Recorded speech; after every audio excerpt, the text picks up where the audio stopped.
Hello बच्चों, कैसे हो आप लोग। तो आशा करते हैं आप लोग बहुत अच्छे होंगे। तो आज हम लोग काव्य खंड का 6 अध्याय का ऑब्जेक्टिव कराने वाले हैं, जिसमें आपका छठा अध्याय है जनतंत्र का जन्म। कौन सा है? जनतंत्र का जन्म, जिसके लेखक रामधारी सिंह दिनकर जी हैं। तो मेरे प्यारे बच्चों, जल्दी से वीडियो को लाइक करो और क्वेश्चन से जुड़ जाओ। आप लोग क्या करो कि कॉपी लो, पेन लो और क्वेश्चन का जवाब देते जाओ। जैसे एक में आपका है जनतंत्र का जन्म कविता के कवि कौन है। तो इसमें आपका कौन सा सही है? या ए है, या बी है, या सी है, या डी है। तो कॉपी में A1 लिखिए और 1 लिखने के बाद जो आपका सही है उसका आंसर आप लिखिए। तो चलते हैं हम लोग क्वेश्चन पे। आपका क्वेश्चन है जनतंत्र का जन्म कविता के कवि कौन है। तो आपका पहला ऑप्शन है कुंवर नारायण, दूसरा ऑप्शन है सुमित्रा नंदन पंत, तीसरा है आगे, और चौथा ऑप्शन आपका है रामधारी सिंह दिनकर। तो बताओ कौन सा सही होगा आपका आंसर, और आप भी आंसर लिखते जाओ अपने कॉपी में। तो इसका सही आंसर हो जाएगा रामधारी सिंह दिनकर, जो कि आपका सही ऑप्शन डी है।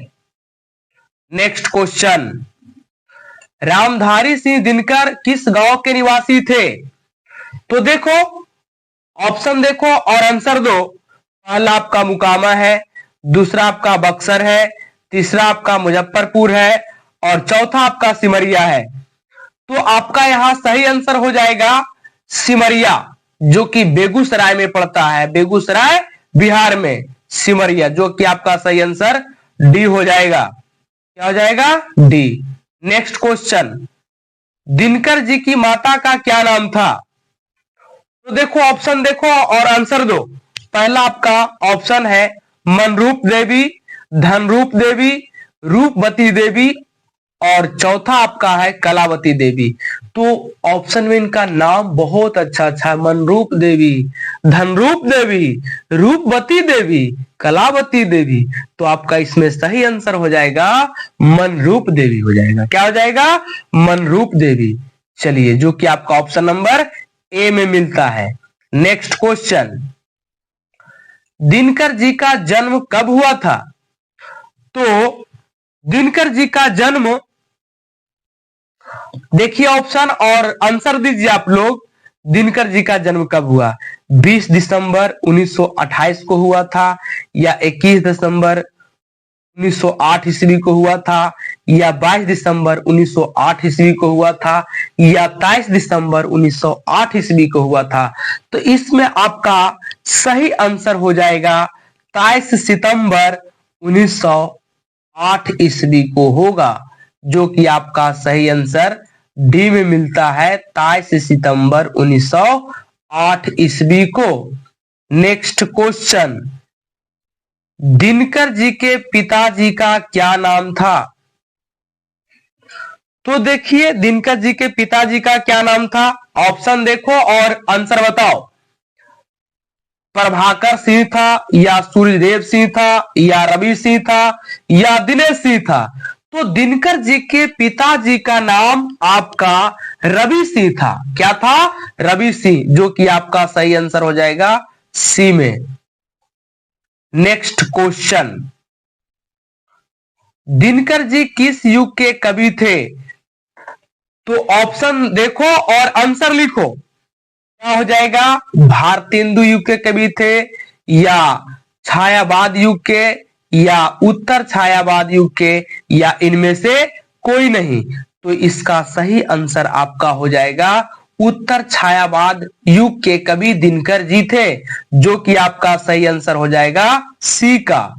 Next question, Dinkar ji matric pass कब किए थे। तो आपका कौन सा ऑप्शन सही होगा। जो देखो 1927 ईस्वी में मैट्रिक पास किए थे, या 1928 में, या 1929 में, या 1930 ईस्वी में? तो दिनकर जी ने मैट्रिक पास आपका 1928 ईस्वी में किए थे, जो कि आपका सही आंसर हो जाएगा बी का।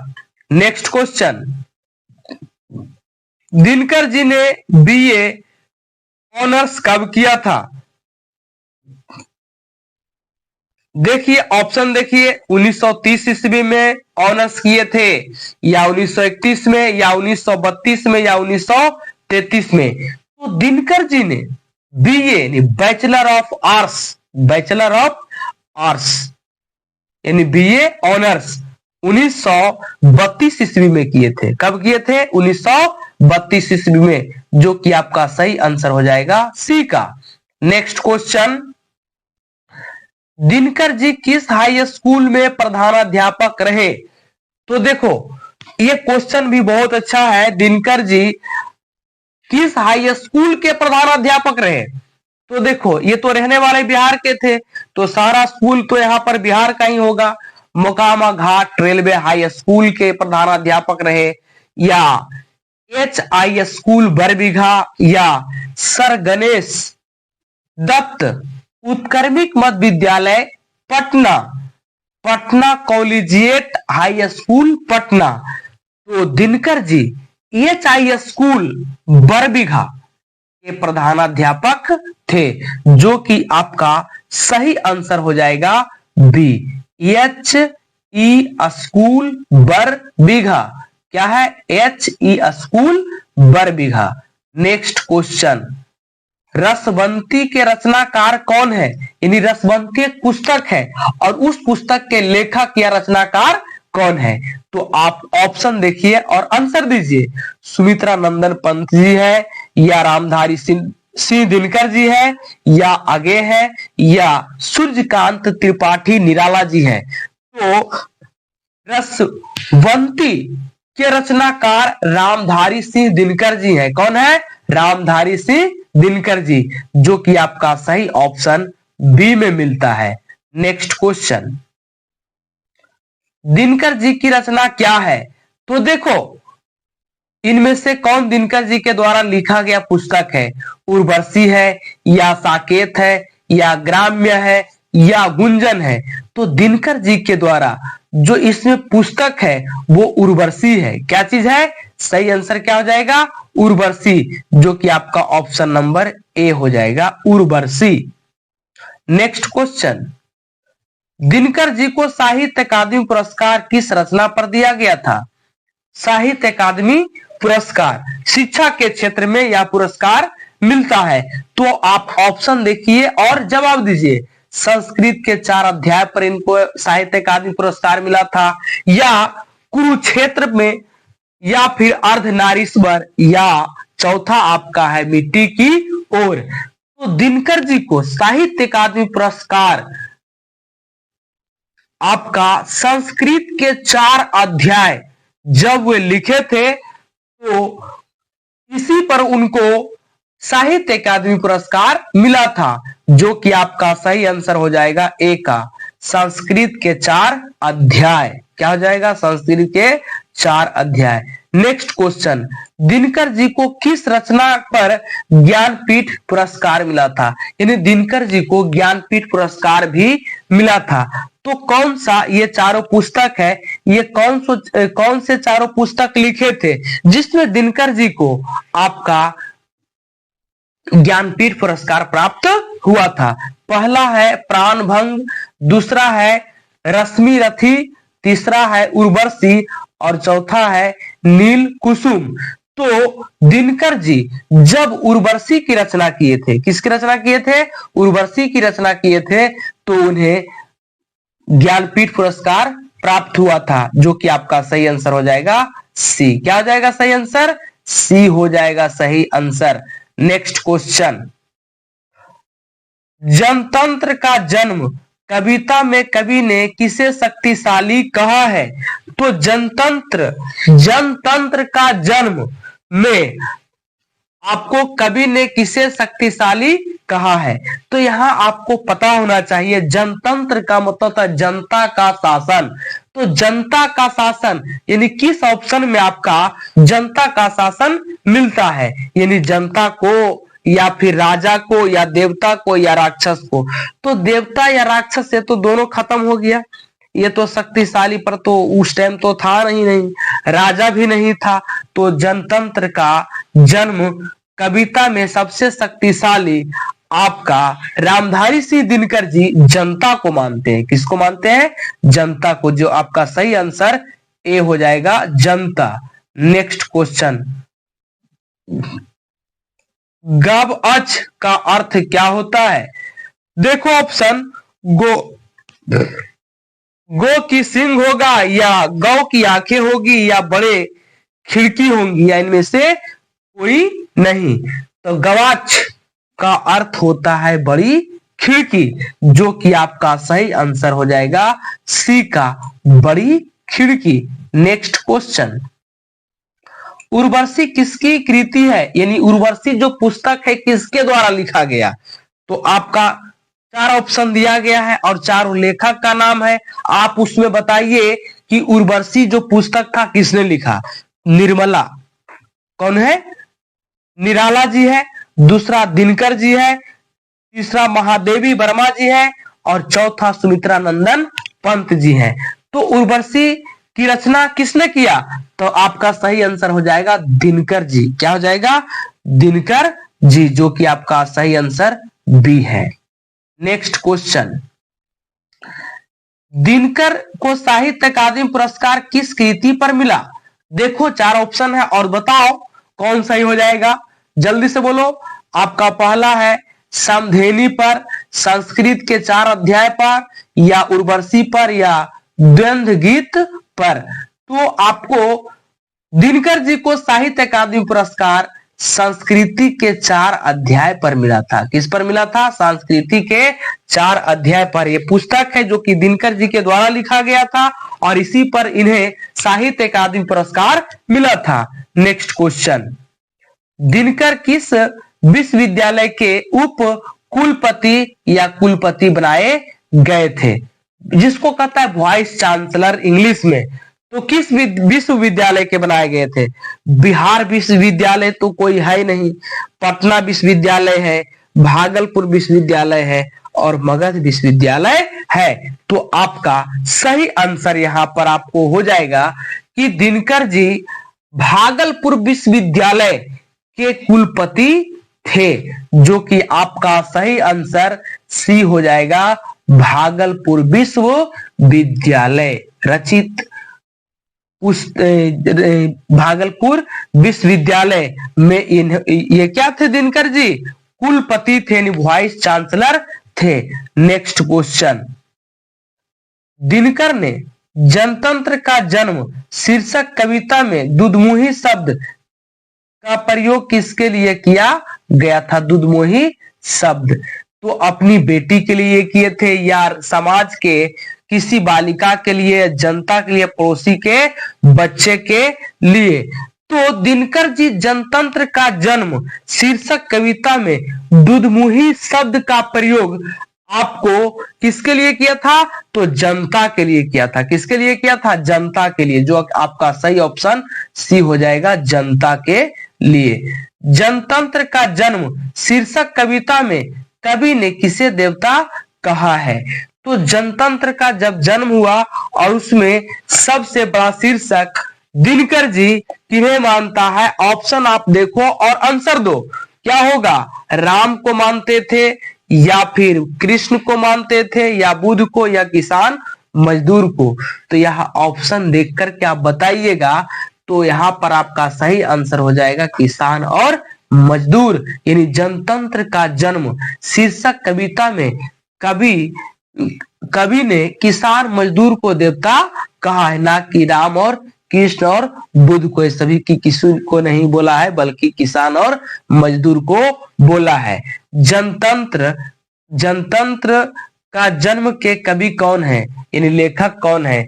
देखो कौन है भाई, रामधारी सिंह दिनकर जी है, प्रेमधन है, धनानंद है, या आगे है? तो जनतंत्र के लेखक रामधारी सिंह दिनकर जी है, रामधारी सिंह दिनकर जी है। नेक्स्ट क्वेश्चन, दिनकर की प्रारंभिक शिक्षा कहां से हुई थी? कहां से हुई थी? देखो,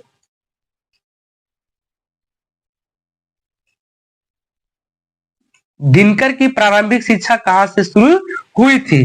तो आप ऑप्शन देखो और जवाब दो। घर से या पिताजी से या गांव और आसपास से या जिला स्कूल से। तो आपका सही आंसर यहां हो जाएगा बी, पिताजी से। किससे सीखे थे प्रारंभिक शिक्षा? पिताजी से, जो कि आपका सही आंसर।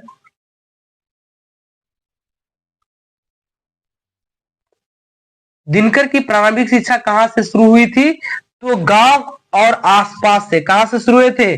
गांव और आसपास से, जो कि आपका आंसर सही हो जाएगा सी। नेक्स्ट क्वेश्चन, दिनकर की किस कविता रचना में कर्ण को नायक बनाया गया है? तो किसमें बनाया गया है? उर्वशी में या रश्मि रथी में या हुकार में या हारे को हरि नाम? हारे को हरि नाम। कौन हो जाएगा आपका सही आंसर? आपका हो जाएगा रश्मि रथी। क्या हो जाएगा? रश्मि रथी, जो कि आपका ऑप्शन नंबर बी हो जाएगा सही। नेक्स्ट क्वेश्चन, मिट्टी की ओर इनकी कृति है। तो मिट्टी की ओर किस में लिखा हुआ, इसकी कृति क्या है? पद है या गद्य है या काव्य है या इनमें से सभी है? तो आपका सही आंसर हो जाएगा गद्य भाग है। क्या चीज है? गद्य भाग, जो कि आपका आंसर बी हो जाएगा। नेक्स्ट क्वेश्चन, दिनकर की प्रमुख काव्य कृति कौन है? तो कौन है भाई? रेणुका है या फिर रासबंती है या कुरुक्षेत्र है या इनमें से सभी है? तो दिनकर जी की प्रमुख काव्य कृति में रेणुका भी है, रसबंती भी है, कुरुक्षेत्र है, यानी आपका इसका आंसर हो जाएगा डी हो जाएगा। नेक्स्ट क्वेश्चन, दिनकर की गद्य कृति है कौन है भाई? देखो, अर्धनारीश्वर है या दिनकर की डायरी या बट पीपल या इनमें से सभी? तो आपका सही आंसर हो जाएगा सभी हो जाएगा। क्या हो जाएगा? सभी, यानी ये सभी अर्धनारीश्वर, दिनकर की डायरी या बट पीपल, ये सभी क्या चीज है? गद्य कृति ही है, जो कि आपका सही आंसर डी हो जाएगा सब, इनमें से सभी। दिनकर ने अपनी पढ़ाई कहां तक किए थे? तो दिनकर जी ने अपनी पढ़ाई कहां तक किए थे? ऑप्शन देखो और जवाब दो। इंटरमीडिएट या बीए ऑनर्स या एमए ऑनर्स या फिर पीएचडी। तो आपका सही आंसर हो जाएगा बीए ऑनर्स, यानी दिनकर जी मात्र बीए ऑनर्स किए थे और एक लेखक बन गए थे। नेक्स्ट क्वेश्चन, भारत सरकार द्वारा उन्हें सम्मानित किया गया, किससे भाई किया गया? पद्म भूषण से या भारत भूषण अग्रवाल पुरस्कार से या भारत रत्न से या ऋतुराज समाज से? तो आपका सही आंसर हो जाएगा ए, पद्म विभूषण से। क्या से? पद्म विभूषण से। नेक्स्ट क्वेश्चन, किसे सिंहासन खाली करने की बात कही गई है? तो किसे किया कहा गया भाई? राजतंत्र को या सामंतवाद को या ये दोनों हो जाएगा, ए और बी दोनों? तो आपका सही आंसर इसमें हो जाएगा दोनों, यानी राजतंत्र और सामंतवाद दोनों, यानी ऑप्शन नंबर हो जाएगा सी। नेक्स्ट क्वेश्चन, दिनकर जी का निधन कब हुआ था? तो देखो कौन सा सही हो जाएगा? 31 जनवरी 1971 को या 22 फरवरी 1972 को या 23 मार्च 1973 को या 24 अप्रैल 1974 ईस्वी को दिनकर जी का निधन हुआ? तो आपका इसमें सही ऑप्शन हो जाएगा 24 अप्रैल 1974 ईस्वी को दिनकर जी का निधन हो गया था। निधन का मतलब आपका इनका मृत्यु हो गया था, इनका मृत्यु हो गया था। दिनकर जी का मृत्यु 24 अप्रैल 1974 ईस्वी को हुआ। इसी के साथ लगता है वीडियो कोई क्वेश्चन नहीं है, समाप्त हो गया है। तो आज का वीडियो तो यहीं तक तो रहेगा, आगे तो कोई क्वेश्चन है ही नहीं। यदि मेरे प्यारे बच्चों अगर आप लोगों को इस प्रकार का वीडियो चाहिए तो हमारे चैनल इपिक लर्निंग एकेडमी को सब्सक्राइब कर लीजिए और नोटिफिकेशन को ऑल पर सेट कर लीजिए, ताकि जब हम लोग नया वीडियो बनावे तो आपके पास वो वीडियो जल्द से जल्द पहुंच जाए। Thank you.